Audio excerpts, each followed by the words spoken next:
My Hero Academia, All Grown Up. Chapter 41.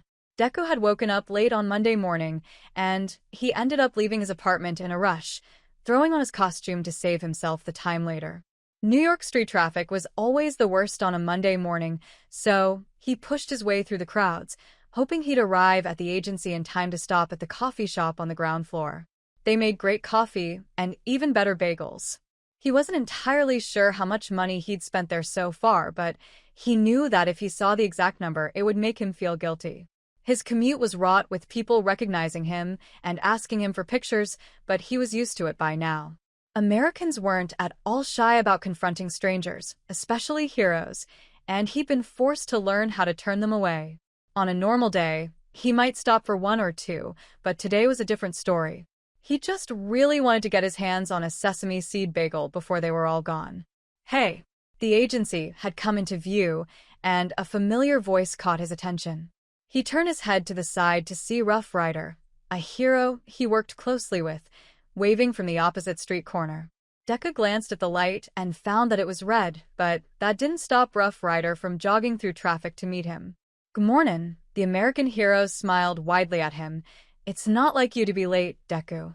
Deku shrugged as the light turned green, and they crossed the next street together. "Yes, sorry, I woke up late." The agency doors were propped open, and both men ducked through the doors as they walked up to them. Rough Rider simply shrugged. "It happens to the best of us. We're all humans after all. By the way, did you catch the new episode Quirkiest Chef last night?" "No." Deku was only half paying attention to the conversation as he gazed hopefully at the cafe across the lobby. "I was tired after the Sting OP yesterday." "Lame." Rough Rider rolled his eyes. He and Deku were the same age, and the American hero had taken the Japanese hero under his wing. They'd become good friends, and Rough Rider had taken it upon himself to make sure that Deku was given the full American experience during his stay in the States. "The theme last night was cuisine from your home country, and I wanted to ask how authentic it really was." "Huh." Deku had tuned his other half out as they stepped into line at the cafe. His eyes scanned the display case and found the last sesame seed bagel perched alongside a long line of whole wheat bagels. "Sorry, I was a little distracted." "Ooh." Rough Rider waggled his eyebrows at the green-haired hero beside him. "Checking out the barista again?" This time Deku was paying attention, and he immediately flushed. "What? And no way. I just wanted Dash." "Uh-huh." Rough Rider clapped him on the shoulder. "Keep telling yourself that, buddy." Deku frowned. "I'm serious. I just want a bagel before they're all gone." Rough Rider gave the other man a hard look. "So you haven't seen yet, have you?" "I haven't seen what?" Deku asked as they stepped up in line, now only one away from the counter. His eyes were trained on the bagel, and he prayed that the hero in front of him in line didn't steal it away first. "This." Rough Rider pulled his phone out from his pocket and began to tap on the screen. "But before I show it to you, you have to prepare yourself." Deku pulled his gaze away from the display case to glance warily at his new friend. "Prepare myself?" "Why?" "What happened?" Rough Rider didn't respond before he passed his phone over to Deku. "Sorry, buddy. I know it's rough." Deku didn't notice that the customer in front of him had paid and left as he stared wide-eyed at the phone. It was a tabloid article from a publication that covered global hero gossip, and the headline made his heart sink. "Team Zero Gravity becomes reality. Ground Zero and Uravity spotted in Okinawa amidst a steamy getaway." The photo underneath was of two people he very clearly recognized embracing each other in the ocean. A second picture placed beside it depicted them holding hands and walking outside a shop. Deku stared at the photos for a long moment as his heart took a long fall and clattered on a cold cement floor before shattering to pieces. "Excuse me, sir?" "Mr. Deku." Rough Rider cleared his throat, and it snapped Deku's hard gaze away from the screen. The green-haired hero looked up to see the barista giving him a worried smile. "Oh, sorry." "It's okay," she smiled back warmly. "I saved a bagel for you." Deku pursed his lips to keep them from trembling. "I'm actually not very hungry." "Sorry." He turned away sharply and cut out of line, heading straight for the elevator. "Dude," Rough Rider called after a second. "Wait, that's my phone." He jogged after the popular green-haired hero. "Hey, wait up."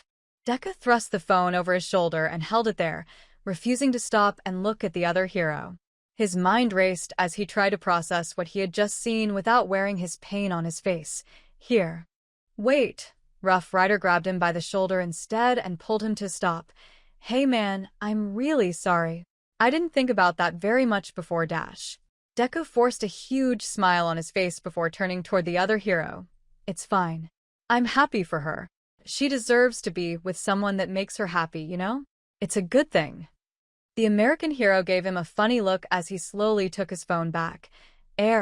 Sure, I guess, but that doesn't mean you can't have feelings about it." Deku shrugged and hoped it looked impartial. "Okay, I mean, Uravati seems a lot happier now. It's been months since we broke up, so it only makes sense that she moved on." Rough Rider crossed his bulky arms. "You're not the least bit alright." "I'm fine," Deku reassured, but he knew that his smile wasn't reaching his eyes. "It's a bit surprising is all. I mean, she's a great girl. She's smart and pretty and a super strong heroine, and Kakin is awesome too. Now that I think about it, they're great together. He's always been the type of guy that dash." Alright. Rough Rider waved his hands to cut him off and shook his head. "You're doing that thing again, my dude. You're way more worked up about this than I expected." "I am not," Deku protested and turned toward the elevator. "I'm fine." As soon as his face turned away from his friend, he felt the frown settle in. He knew that eventually he'd have to face his feelings of heartbreak over getting dumped, but he didn't think it would be so soon. On a Monday, no less.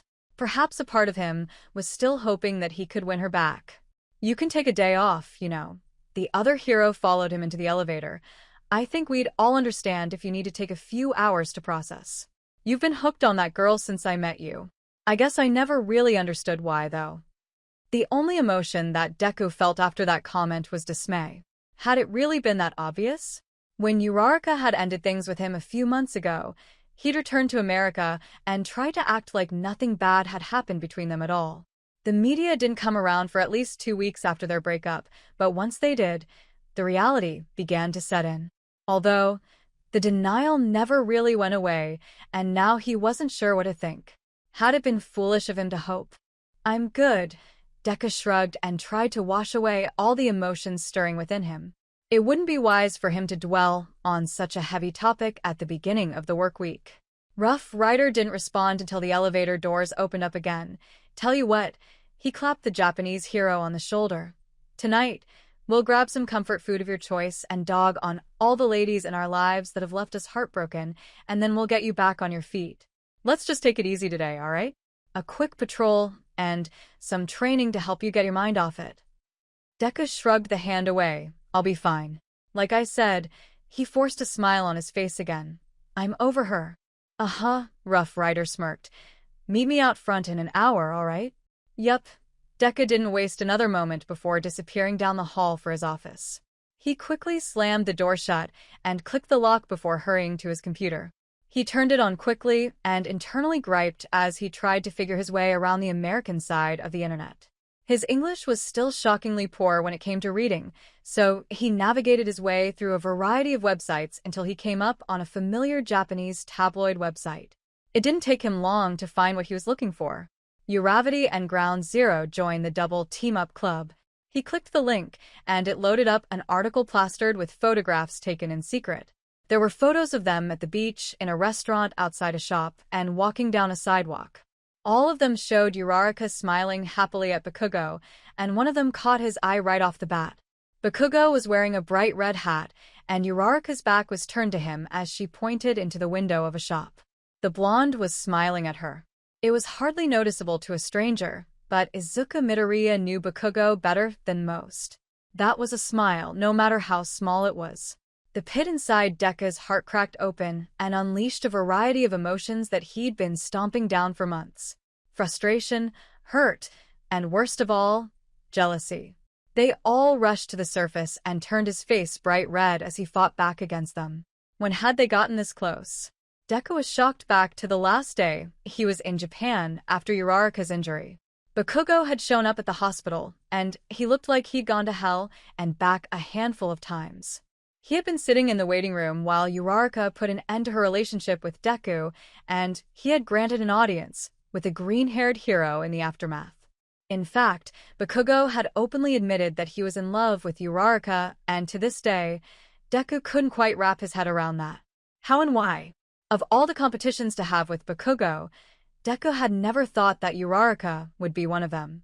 Deku wasn't blind to the fact that he had surpassed Bakugou in all other categories, but this was the one time that Bakugou had absolutely crushed him, and it hurt. Together, they had only cared about that #1 hero spot, and the fire of rivalry between them had kept them from going at each other's throats as they both feed for it. But Kacchako Uraraka had been the wild card that put them on the path to enemies. Bakugou had so easily stolen her heart out from under him and claimed it for himself. Sometimes, Deku wondered if their greater competition was truly worth the cost of losing Uraraka to him. Tell me, Kaken, be honest with me, how long have you been in love with her? Long enough. None of it made sense, and seeing them together now in the photographs didn't feel real. It felt like a cruel practical joke on both their parts. Deku had spent the last few months agonizing over the reasoning behind Uraraka's end to their relationship. He'd combed over every text exchange and relived their most painful fights in his mind. He'd been rehearsing to nauseam what he would say when he dropped his knees and apologized, begging her to take him back while denying himself any communication with her as penance for the pain he'd caused her. So, what did Bakugou have that he didn't? His blonde childhood friend was rougher than sandpaper, and his tongue was sharp enough to cut through the grittiest conversations. There was literally nothing about him that was appealing with exception, only given to his looks. What on earth could Uraraka see in such a man? Did she actually like the fact that he's got a severe chip on his shoulder? Honestly, what does she see in Bakugou that he could never hope to match? Deku scrolled down in the article, but didn't really read the words. All he could think about was what he'd lost and what Bakugou had gained. It was eating him up more than he cared to admit, and he felt like this had all happened so fast. Uraraka had only been single for a few months, and it seemed like she moved on in a blink compared to him. It really made him feel insignificant, like a stepping stone. Deku searched up Bakugou on Facebook and found the familiar privatized profile. The pending friend request was still in place, and that is what irked him the most. Bakugou thought so little of him. He'd said a lot of things to Deku while he was visiting Uraraka in Japan, and it had shown his true feelings. Right there. That's why she's leaving you, Deku. We're not friends. You and I aren't the same, Deku. At least not anymore. Ugh. Deku slammed a closed fist down on the top of his desk and clenched his teeth. Why? What is it about this guy? All those years down the drain. And now, Uraraka was smiling at Bakugou with such warmth and joy that she had never shared with Deku. He couldn't remember the last time Uraraka had looked at him even remotely like that, even during the beginnings of their relationship. He knew the whole time that she desperately wanted to move to Tokyo, but he'd insisted that they stay so he could be close to All Might. She had been so patient and kind, and he had never once considered her feelings the way he should have. God. All he has now is regrets. He should have loved her better. She gave so much, and he took it without giving anything back. Bakugou was right. He didn't deserve her for a second longer than he had her, but that didn't mean that Bakugou deserved her any more than he did. He wasn't any better an option. In fact, Deku felt like he could make a strong argument about Bakugou being far worse as dating material, but something told him that Uraraka would be deaf to it. Nevertheless, he was heartbroken now, and he didn't know how to begin processing those feelings. He never thought he would have to. He just figured that he'd been one of the lucky ones that found his one true love early in life. Man, he was wrong about that. He found himself standing in front of the agency long before the scheduled agreement between himself and Rough Rider. He couldn't bear to sit at his desk any longer for fear of shedding a tear or 10. Perhaps some fresh air might help him. Deku. A soft voice called from behind him, and he turned to see the girl from the cafe standing at the propped-open agency doors. She smiled forlornly at him, and he gave her a weak smile back. She was pretty and quite young, no older than 18 or 19, with extraordinarily long blonde hair. She looked quite American, but she was gentle, reminding him of home. The atmosphere of the training room switched to one of discomfort and uneasiness as Uraraka shared a brief glance with Bakugou. He seemed equally confused by the outburst from Earthworm, and a silent question passed between them, but neither of them gave any more indication than that. Bakugou was the first one to speak. "What the hell do you want, Wormhead?" "Don't start that shit with me right now." Earthworm gave the blonde a serious look. "You're in some deep shit." Uraraka's stomach dropped down to her toes, and she turned a worried look onto her new boyfriend. "Air." Huh. "Come on." Earthworm held the door open with his foot. "Get your asses in gear. Edshot really doesn't want to be waiting long." "Shit." Bakugou breathed and sulked his way over to the door. He tossed Uraraka a half shrug as he went, hoping that she'd find some peace of mind in that. Whatever was about to happen is sure to be a shit show, but together, they'd be able to handle it. Uraraka slumped before following, a nervous anticipation building in her gut. Did Edshot already find out about them? There was no way. They weren't in costume in Okinawa, and in such a small town during the off-season, they shouldn't have been recognized by anyone. There was no way. No way at all. Heh. Earthworm chuckled darkly as they passed by him. "You two are dumber than a sack of rocks, aren't you?" "The fuck is that supposed to mean?" Bakugou turned a glare onto the night shift hero. Earthworm shrugged. "Dumber than a sack of rocks, I tell you." "Come on, Edshot's waiting." The pair followed the night shift hero to the elevator before they ascended to the top floor. The entire journey was done in dead silence as Bakugou and Uraraka stole glances at each other, trying to silently communicate their confusion. They both felt like they were surely in the clear, but the cocky intensity rolling off of Earthworm only served to aggravate their concerns. The hallway down to Edshot's grand office was lush and long. The doors at the end were closed, and both Uraraka and Bakugou turned around to see that Earthworm was gone. Uraraka audibly gulped before leaning into Bakugou to whisper, "Do you think Dash?" "No fucking way," Bakugou scoffed with a hard shake of his head. "It's probably something to do with the Viper case. Let's just get this shit over with." Uraraka nodded at the encouragement as he shoved open the door, and they stepped into total darkness. They mindlessly heard the heavy door fall shut behind them as their eyes attempted to adjust but couldn't see. Shing. Shing. The sound of metal whizzing through the air forced both heroes to instinctively drop down into defensive crouches.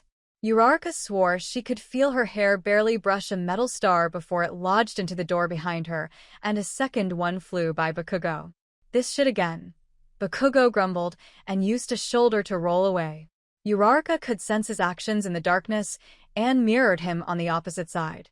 She listened for another giveaway, and it wasn't long before she heard it. Sheeing. She jumped back and tried to cover herself, but she couldn't quite hear where it passed before it hit the wall far behind her. She grit her teeth and tried to focus on disguising her footsteps as she slowly began working her way around the room. She could vaguely hear Bakugou's muffled movements as he dodged a few metal stars.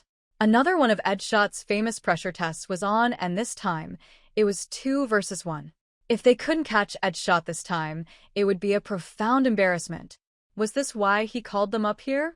Perhaps he saw that they were training together and wanted to see their progress for himself. Uraraka took cover behind a plush sofa chair and listened for a signal from Bakugou. She wondered if he'd already pinpointed Edshot's location, and she dared to peek around the chair. All she could see was total darkness, and it frustrated her. What was she missing? As her mind tried to work itself out, she heard a grunt from Bakugou as 2 more flying pieces of metal dug into the wall across the room. Now that she knew where he was, she could work out the trajectory of the stars, and hopefully it would lead her to her target. Shing. She barely managed to jerk her head back in time before a metal star flew by her face. She came close to audibly gasping at how close it was, but she didn't allow herself the time to do so before she made the split-second decision to charge him. He'd given away his position, and she was going to take advantage of that. She thrust herself around the chair and sprinted forward, vaguely aware that she'd be coming up on his large desk at any moment.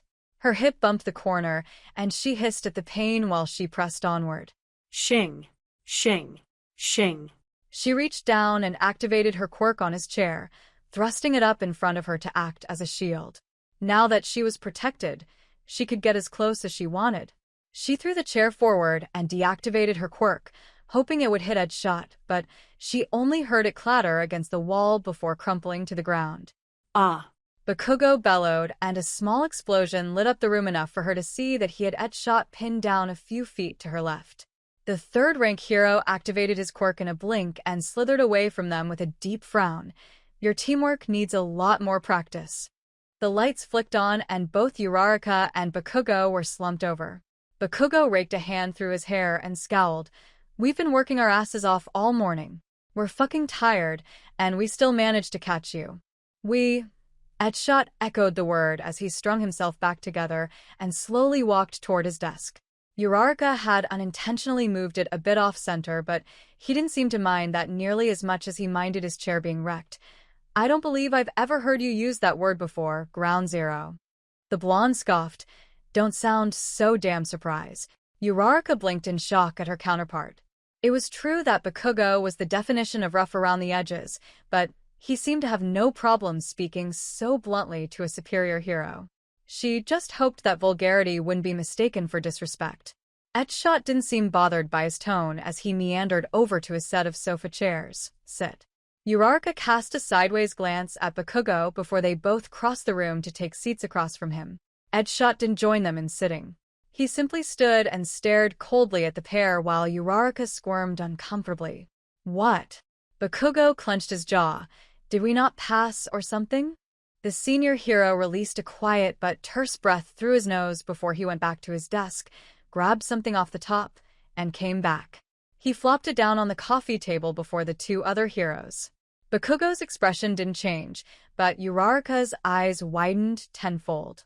It was a magazine dated for that morning with a picture of her and Bakugou plastered on the front.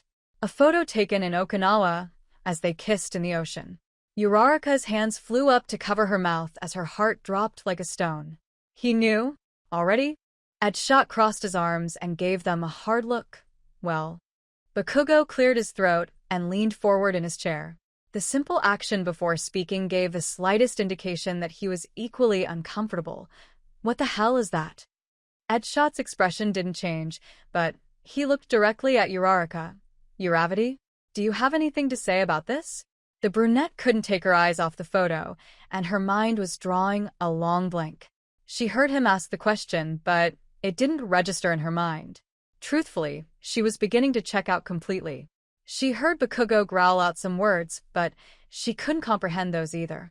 That's not Dash. Don't insult me by lying, Ground Zero. Edshot cut him off with an icy tone. He glanced between them for a moment. I've known about you two for weeks, but that doesn't change the fact that I expected far more out of you both. This has crossed the line. Uraraka was snapped back to reality, and she swallowed down her shock before she looked down at her lap. Edshot. We were going to tell you, but she trailed off as she scrambled to find an excuse that he would reliably buy, but none came to mind. We're dating. Bakugou shrugged, and the words came out proudly. We didn't tell you because of your stupid-ass policy. Edshot rested his crossed arms along the top of the sofa chair that still had a metal star poking out from the side. Did it ever occur to either of you that I made that policy in order to protect not only the agency as a whole, but the employees that work here? It's liability prevention. Uraraka flushed in total embarrassment. We are so sorry, Edshot. It wasn't supposed to be like this. You knew about it?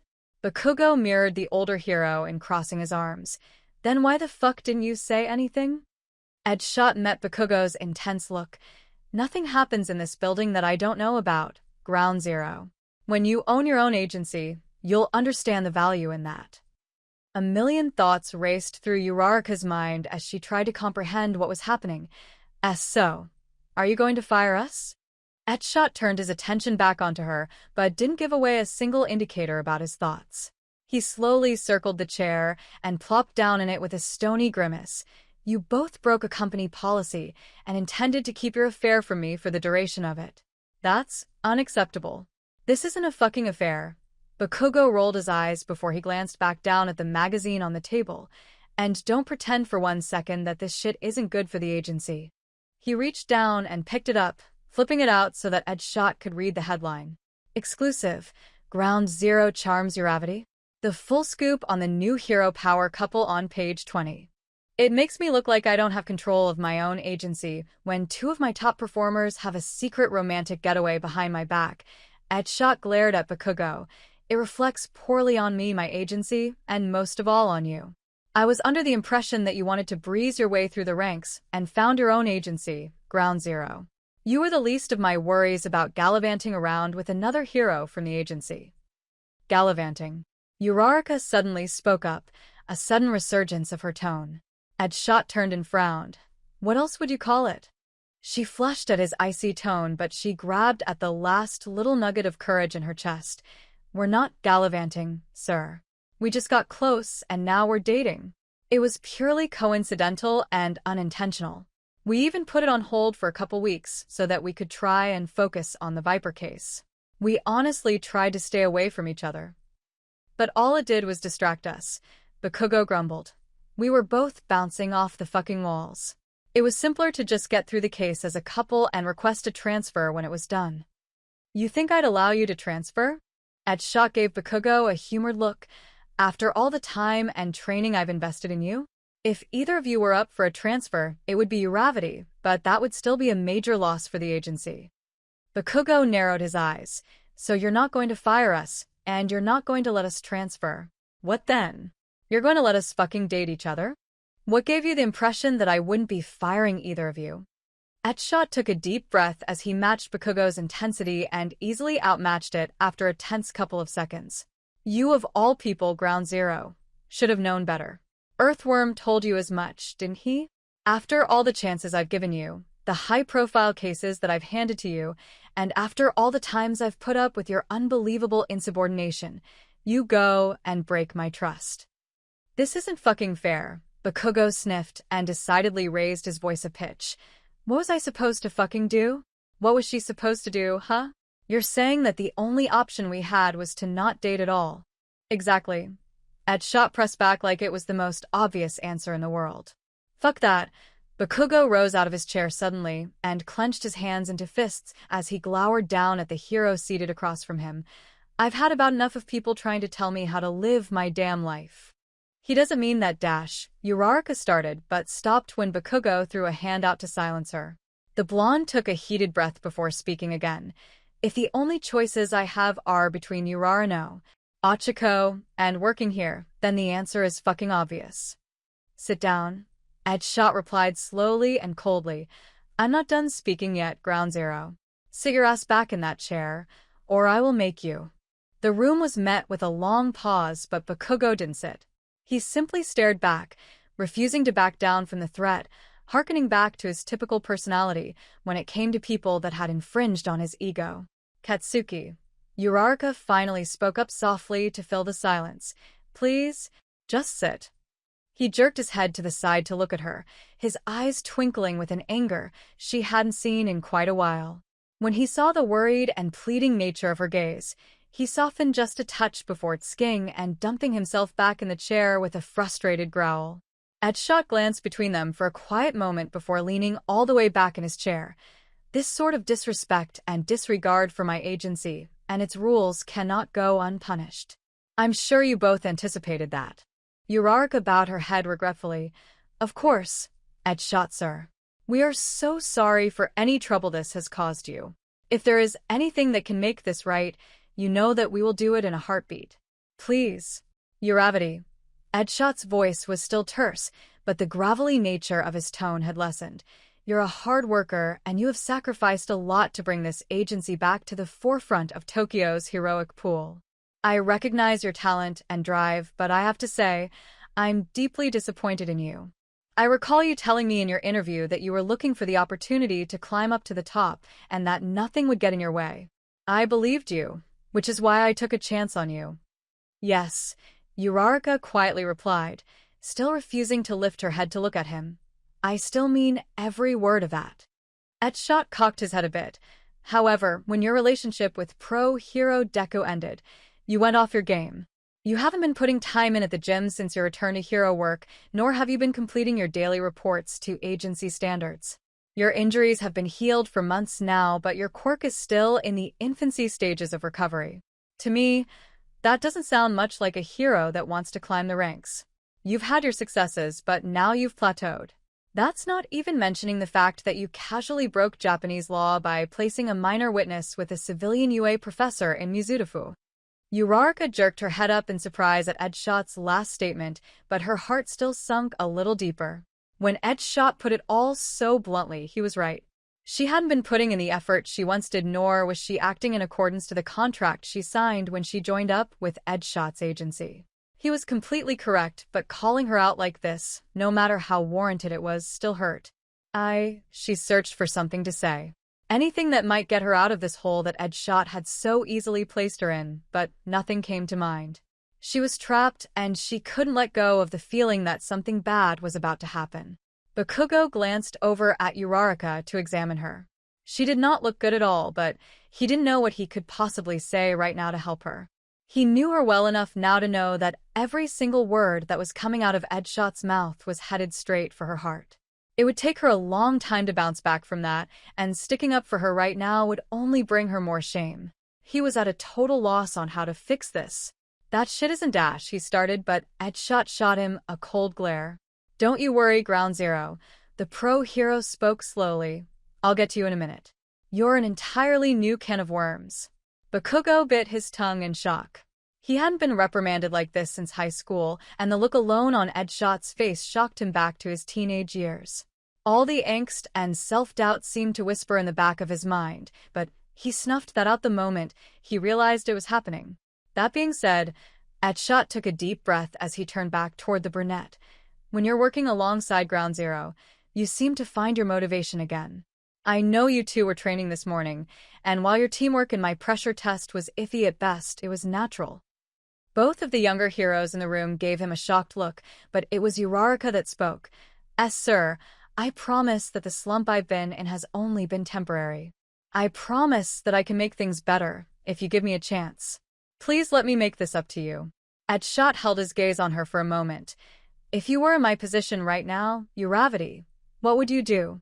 If you had an agency with hundreds of employees that have all followed the rules to a T and work hard every day in the hopes that they might become half as successful as you and Ground Zero, what would you do?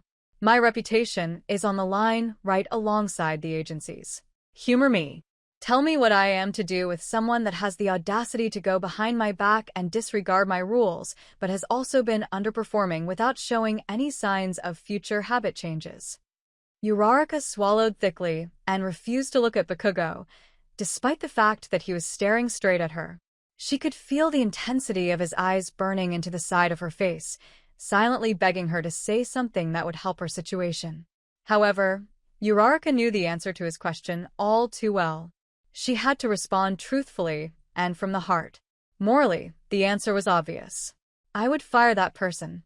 So that's it for today. If you liked the video, leave a like, subscribe, and activate the notification bell. And if you want to contribute to the entire story being illustrated, just read the information in the description below.